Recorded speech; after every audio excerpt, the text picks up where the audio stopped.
Once you've got a good base set up in Minecraft, your next order of business is making sure you have a sustainable supply of resources. There's no resource more essential than food, of course, and while hunting and foraging will get you started, eventually you'll have to travel further and further to get something to eat. So, much as our ancestors did, you'll want to figure out how to create a lot of food in a small area that won't run out. Here's how to start a farm in Minecraft. Just a quick note, I'll be doing most of the building here in creative mode just for speed and convenience, but everything in this guide has been tested over years and years of playing in survival mode, so you should be good to go either way. This is going to be a pretty basic build, meaning it's not the most efficient farm possible, but it's one that anyone can master quickly without using redstone, pistons, rare materials, or other advanced building techniques. We'll be focusing on food-producing farms here, though it is possible to farm many other things, like enemy mobs and crafting materials. First off, you don't want animals or monsters messing up your crops. Even though we're building inside of our castle here, which I constructed for the castle building guide video in case you need a hand getting started on the housing front, I'm going to fence it in anyway for extra security. We want to enclose a 9x9 area of dirt, which means the fence should be 11 blocks wide on each side, with a couple of gates to make it easy to get in and out. We're going to dig 1 block out in the center, 4 blocks from the edges, and fill it with water. These specific measurements are important because that's the maximum area that can be watered by a single water block in the middle. Farmland that isn't close enough to water will dry out and turn back into regular dirt, but this area is calculated as a rectangle rather than a circle, so even these blocks on the very corners will get watered, though they're technically further away.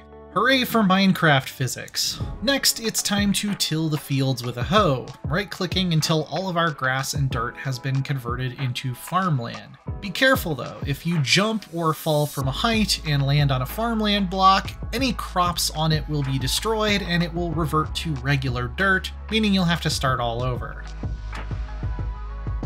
Now we need something to plant. There are a lot of different crops in Minecraft, but we're going to start with wheat. It's the most basic, it can be used in a lot of crafting recipes, and you can feed it to cows, which is the first type of animal we're going to add. It's also very easy to get, as you only need to break these tall grass blocks. You don't even need any specific type of tool. The fully grown wheat field will produce more seeds than you used to plant it, so eventually you'll have more of these than you know what to do with. Walk around right-clicking until all the seeds are planted, and make sure all the dirt is watered, which you can tell by when it becomes this darker color.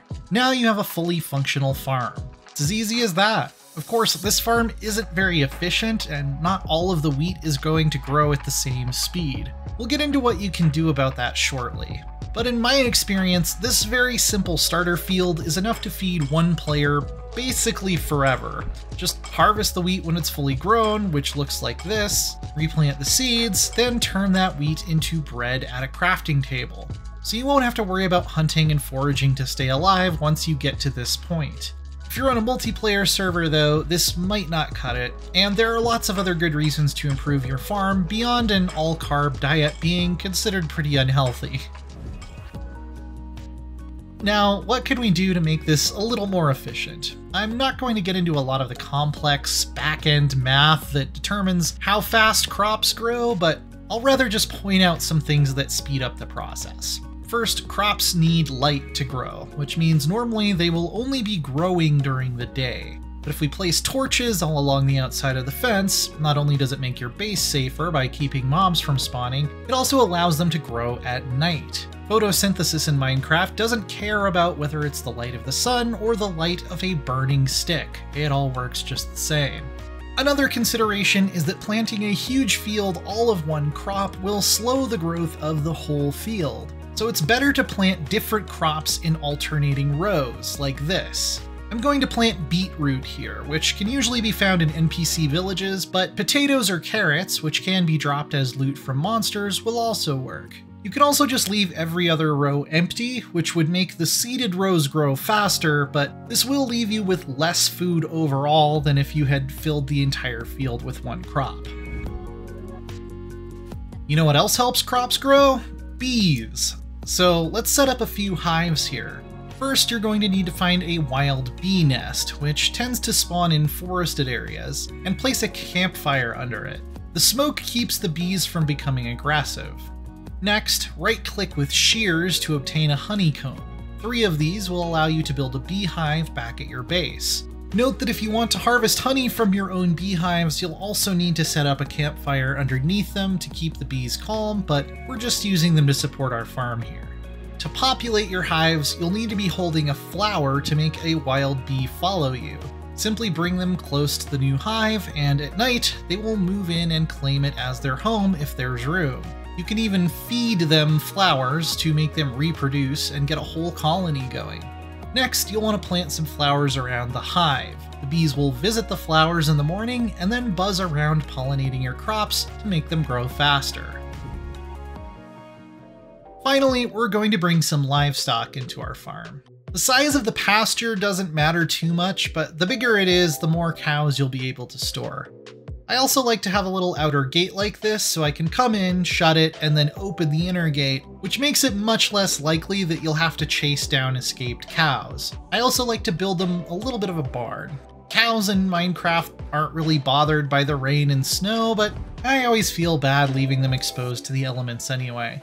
You'll need to lure at least 2 cows back to your pasture, holding a piece of wheat by having it selected in your inventory bar.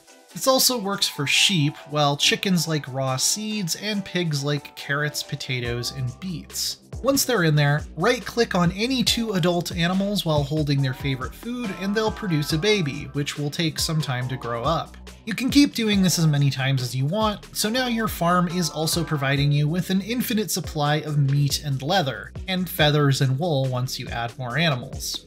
At this point, you should be pretty self-sufficient. If you want, you can add some other crop types like sugarcane, which grows on sand with alternating rows of water, and allows you to make cakes and cookies, or press the fibers for paper to make books. There are dozens of other items you can farm, and some of them are more complicated than others, but you've already got your basic needs covered. For more Minecraft guides, check out how to build your own fortified castle, or the top 5 things you should know how to make with redstone. And for everything else, keep it right here on IGN.